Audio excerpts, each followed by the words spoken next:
everybody, and welcome to another video. And happy Thanksgiving to anybody celebrating it today or in the future if you are one of my American friends. I really hope that you take this weekend to relax, rejuvenate, spend some time with the family, eat some good food. I know I will be doing that. I hope that you can as well.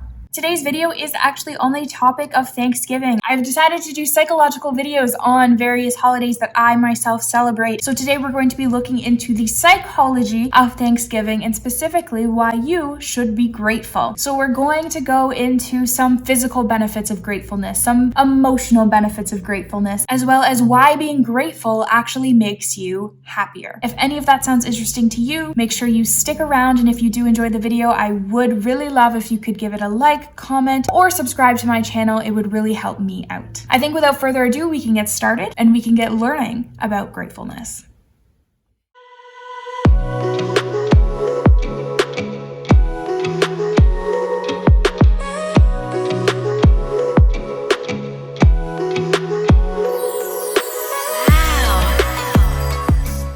To begin the video today, I really want to talk about the physical benefits of being grateful. So to begin, there is a lot of research, and when I say a lot of research, I had to read a lot of journal articles to get this knowledge. Gratefulness has been seen to lead to fewer aches, pains, less inflammation, and overall, what I think is really interesting is more grateful people have healthier hearts. There is something called the Thanks For Project, and that's spelled THNX for project, and they found that patients who wrote in a gratitude journal for only 2 weeks, they responded with fewer aches, less stomach pain, clearer skin, and reduced overall congestion. I think that is so interesting that in only 2 weeks you can actually see real, concrete, physical effects of being grateful. Studies have also suggested that being more grateful actually leads to a lower blood pressure and higher heart rate variability, which essentially is just one of the measures we can use to detect how healthy someone's heart is. Also, interestingly, and to do with your cardiovascular system, it is seen that after a heart attack, gratitude can actually really help improving the broken blood vessels that are seen after a heart attack. So that basically means that gratitude can help you recover physically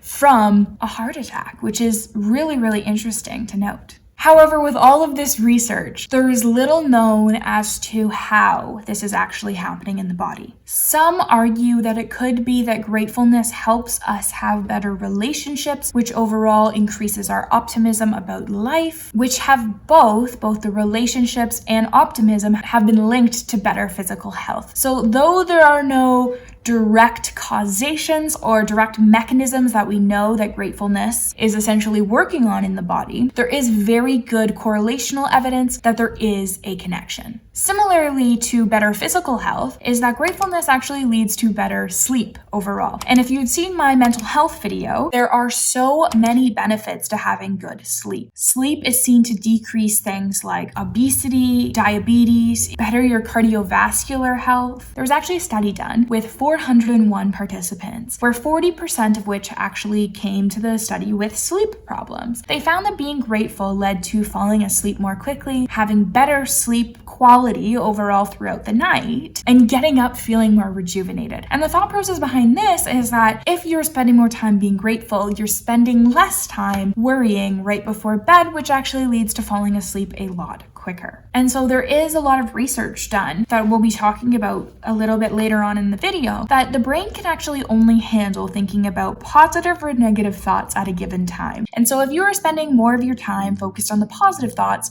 you're then going to be less focused on the negative ones, leading to the fact that you will have happy thoughts before bed rather than the negative, scary, anxious ones that a lot of people do have when they are experiencing insomnia. The third reason why you should be more grateful is actually that gratefulness or gratitude actually increases empathy and decreases aggression. It was a study done at the University of Kentucky, found that when participants scored higher on a gratitude test, they were actually less likely to retaliate against others or to express revenge. And this is even when given negative feedback. So a participant heard something negative about them, and rather than acting out with aggression being their primary response, they actually acted pro-socially. And these are people who scored more highly on a gratitude test. This means that grateful people tend to act more pro-socially, experience more sensitivity towards others, and demonstrate higher empathetic responses. We all wish that the world was a little bit more empathetic, sensitive, and less aggressive. So, one step that you can make towards that type of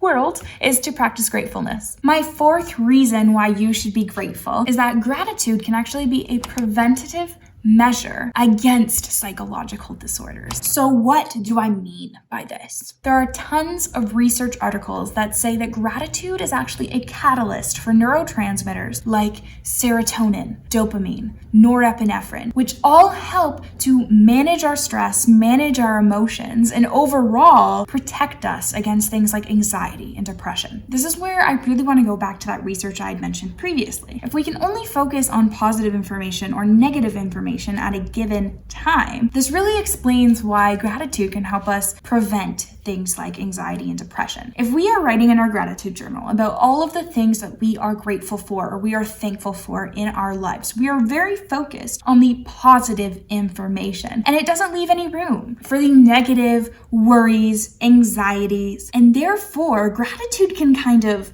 choose the path for us and completely derail those anxiety-driven thought processes and drive us towards the more positive ones. And I think we can all agree that everything I have mentioned previously actually goes towards making us happier. That is why grateful people are seen to be much happier than less grateful individuals. Gratitude obviously makes us more optimistic, more focused on the positive parts of life. And this can really increase our self-esteem, our self-evaluations, our self-perception, or our overall perception of the world. We are happier when we are focused on the present rather than the past or the future. And gratefulness really binds us to the present moment and allows us for a mindful reflection of where we are in the world and what we're grateful for. Studies have suggested that writing in a gratitude journal once a day, once a week, whatever you can do, is really going to help boost your mood, as well as writing thank you notes to other people is really seen to make people feel better about themselves and about the world. Another way you can get a gratitude is actually to compliment yourself. And as tricky as that may be to do when you begin, it will end up boosting your mood. If you are interested in these topics here, I would suggest that you check out my How to Boost Your Self-Esteem video. Today, we're going to be talking a little bit about mental health and specifically about self-esteem. It is really, really interesting as well. It gets a lot deeper into how to improve yourself by improving your self-esteem. Essentially, that wraps up my Thanksgiving video. I am really happy that you stuck around. I really hope that you can take this information, perhaps share it across the dinner table on Thanksgiving tonight. Try and share this information on how you can become more grateful and how you can be a lot happier because of it. I wish you and your families the best, and feel free to comment below your plans for Thanksgiving. I'm super interested to see what everybody's up to this long weekend. Take care, relax, rejuvenate, and I will see you on Monday.